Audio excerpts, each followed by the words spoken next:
Halo anak-anak, selamat pagi, selamat berjumpa kembali ya. Apa kabarnya? Semoga tetap sehat dan semangat untuk belajar. Pada pagi hari ini kita awali kegiatan kita dengan doa pembuka yang ada pada halaman 79.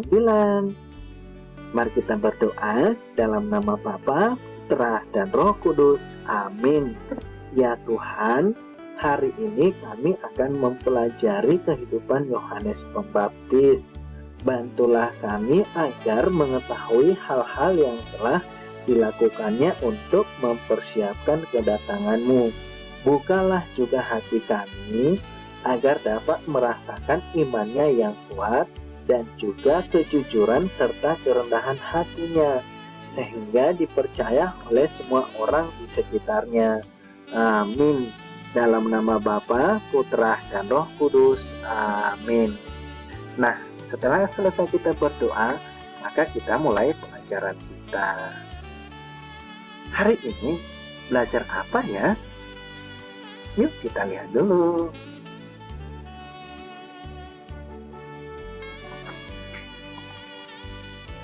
Loh.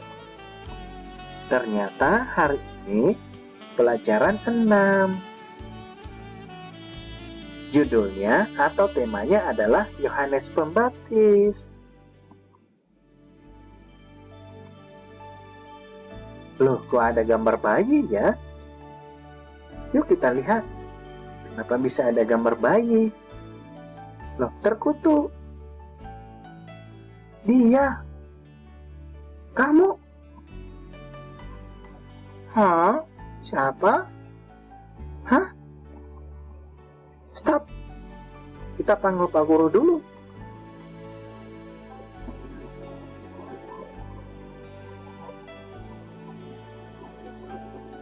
Mereka itu adalah yang tidak punya keturunan.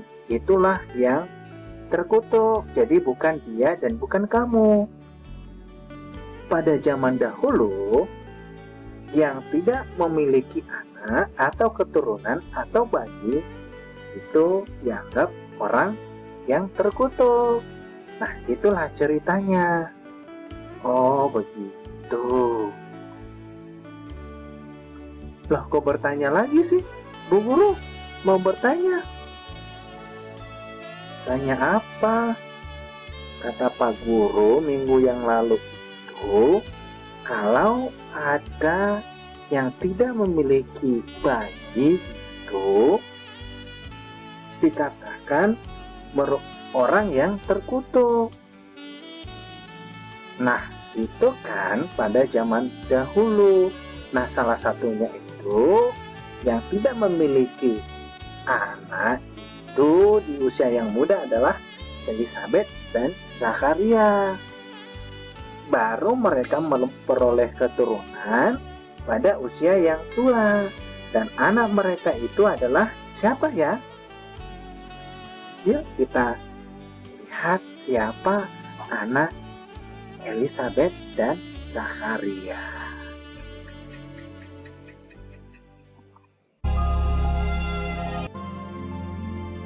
Pada zaman Herodes, Raja Yudea,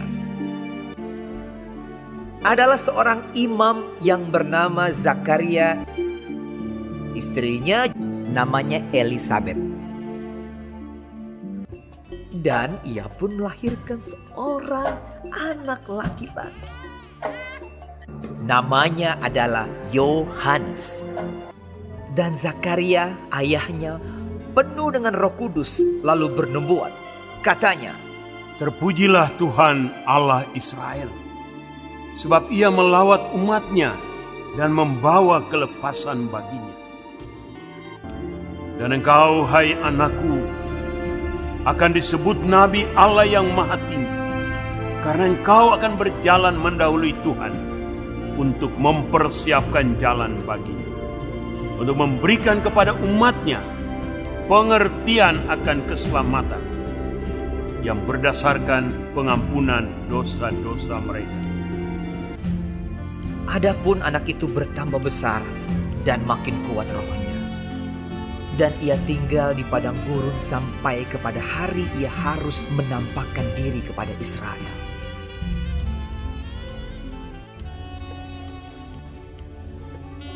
Yohanes memakai jubah bulu unta dan ikat pinggang kulit, dan makanannya belalang dan madu hutan. Dalam tahun ke-15 dari pemerintahan Kaisar Tiberius, ketika Pontius Pilatus menjadi wali negeri Yudea dan Herodes raja wilayah Galilea, datanglah firman Allah kepada Yohanes, anak Zakaria di padang gurun. Seperti ada tertulis dalam kitab nubuat-nubuat Yesaya. Ada suara yang berseru-seru di padang gurun. Persiapkanlah jalan untuk Tuhan, luruskanlah jalan baginya. Maka datanglah Yohanes ke seluruh daerah Yordan. Lalu ia berkata kepada orang banyak yang datang kepadanya untuk dibaptis, dan menyerukan, Bertobatlah dan berilah dirimu dibaptis, dan Allah akan mengampuni dosamu. Dan semua orang akan melihat keselamatan yang dari Tuhan. Setiap lembah akan ditimbun, dan setiap gunung dan bukit akan menjadi rata. Yang berliku-liku akan diluruskan, yang berlekuk-lekuk akan diratakan. Jadi hasilkanlah buah-buah yang sesuai dengan pertobatan. Orang banyak bertanya kepadanya. Jika demikian, apakah yang harus kami perbuat?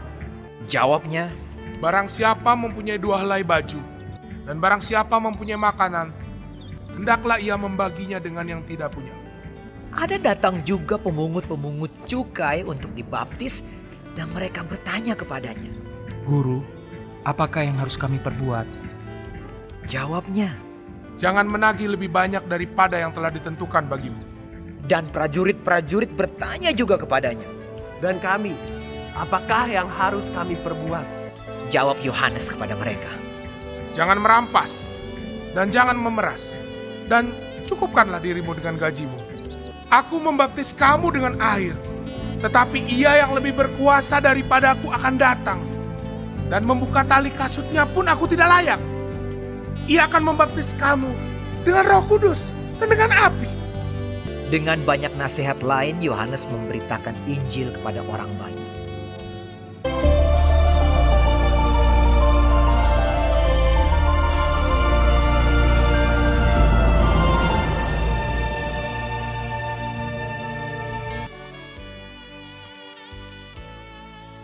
Nah, ternyata Zakaria dan Elizabeth belum mempunyai anak. Lalu malaikat Gabriel itu datang kepada Zakaria, suaminya Elizabeth, bahwa istrinya itu, Elizabeth itu akan mengandung. Ternyata Zakaria itu tidak percaya. Karena dia tidak percaya, maka dia bisu atau tidak bisa berbicara. Nah, itu efeknya kalau tidak bisa, kalau tidak percaya kepada malaikat. Karena malaikat itu merupakan utusan Allah. Nah, ternyata Zakaria dan Elizabeth memiliki keturunan pada usia yang tua, yaitu namanya Yohanes. Yohanes artinya Allah yang memberikan karunia. Yohanes mewartakan pertobatan di sungai Yordan. Selain itu, Yohanes juga menyerukan agar manusia segera bertobat. Mengapa manusia harus segera bertobat? Supaya relasinya dengan Allah dan sesama menjadi baik. Bertobat berarti menyesali perbuatan yang tidak benar. Contohnya menyesali karena melawan orang tua, tidak mengikuti apa yang dikatakan oleh orang tua, tidak mengerjakan tugas. Nah, kita harus bertobat. Selain itu juga, Allah menghukum orang yang tidak mau bertobat. Pasti tidak mau kan dihukum? Nah, supaya kita tidak dihukum berarti kita harus bertobat. Tugas Yohanes Pembaptis ada 3, yaitu mewartakan pertobatan, yang kedua membaptis, dan yang ketiga menyiapkan jalan bagi Tuhan. Nah, kita juga mewartakan atau diutus untuk mewartakan pertobatan kepada sesama kita. Contohnya, mengingatkan dia supaya tidak lupa untuk mengerjakan tugas. Lalu menyiapkan jalan bagi Tuhan. Nah, kita juga harus membantu teman kita agar kehidupan itu menjadi lebih baik, lebih rajin untuk belajar. Sikap Yohanes yang bisa kita teladani dalam kehidupan kita sehari-hari yaitu sederhana, rajin berdoa, jujur. Nah, apakah anak-anak sudah jujur mengerjakan tugas-tugas? Kemarin kan kita baru selesai ujian tengah semester kan? Apakah anak-anak yang mengerjakan atau ada orang lain yang mengerjakan? Nah, itu juga merupakan salah satu sikap jujur. Lalu berpuasa, lalu mati raga, lalu kerja keras. Nah, anak-anak harus kerja keras dalam mengerjakan tugas-tugas yang disampaikan oleh Bapak Ibu Guru. Tentu tugas banyak kan yang diberikan oleh Bapak Ibu Guru. Nah, anak-anak harus kerja keras walaupun dalam situasi yang sulit. Nah, anak-anak, demikian pelajaran kita pada hari ini. Jangan lupa untuk tetap menjaga kesehatan dan rajin mengerjakan tugas yang diberikan oleh Bapak Ibu Guru. Selamat berjumpa untuk pertemuan berikutnya. Dadah anak-anak, tetap sehat ya, Tuhan memberkati.